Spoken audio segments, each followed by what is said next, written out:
there, Swahili Nation family. Welcome back to another recap. I am Wengel Zalalem, and today we're going to discuss a few topics. The first one comes from Kenya. Trafficked Kenyans rescued in Laos.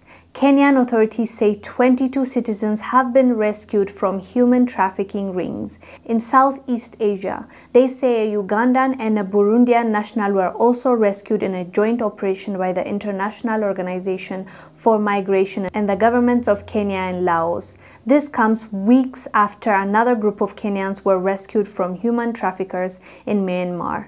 It's always great to hear on the news when our people are being rescued from human trafficking. We just did one last week. Those were 18 Ethiopian men.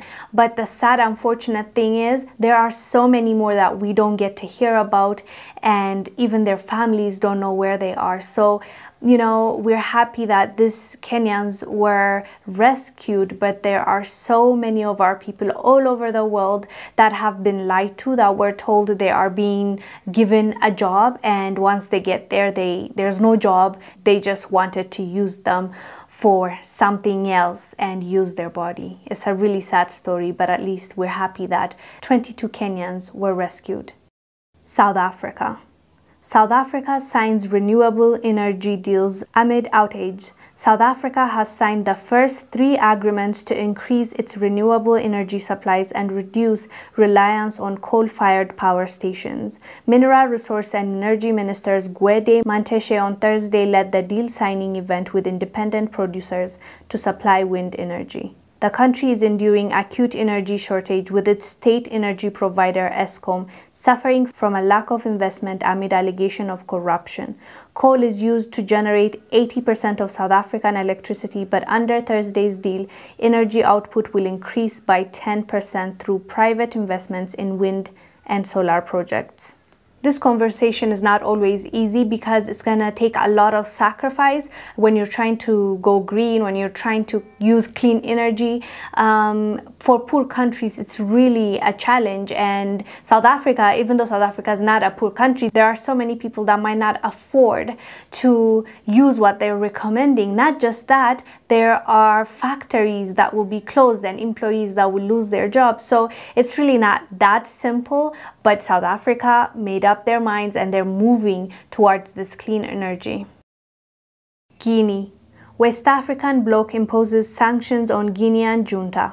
The Economic Community of West African States, the ECOWAS, has decided to impose sanctions on individuals in the military government of Guinea in response to last year's coup. The leaders from the bloc met in New York, where they were attending the UN General Assembly. They agreed on gradual sanctions on a list of people linked to Guinean junta who will be identified very soon.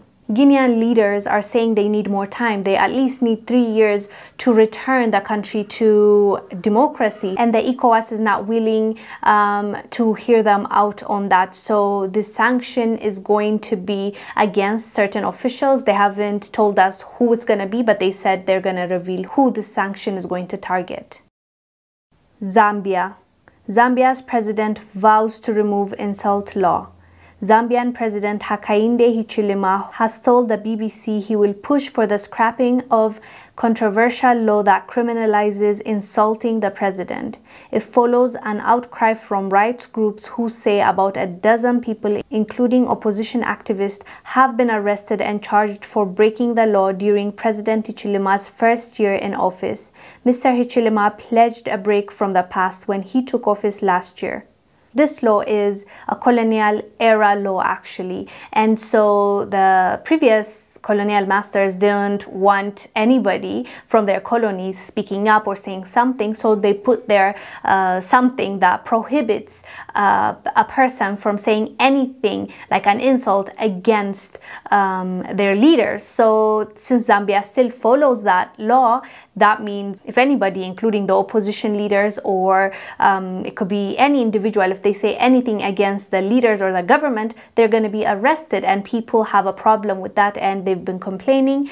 And the president's response was, it's a law right now, so we need to abide by it, but in the meantime, we promise that we are going to work on it and change it. So he's promising his people that he's going to change it. We'll see what's going to come out of this promise. Anyway, Swahili Nation family, thank you for watching this video. Let us know down below what your thoughts are about the topics we've discussed. I'll see you next week. Bye.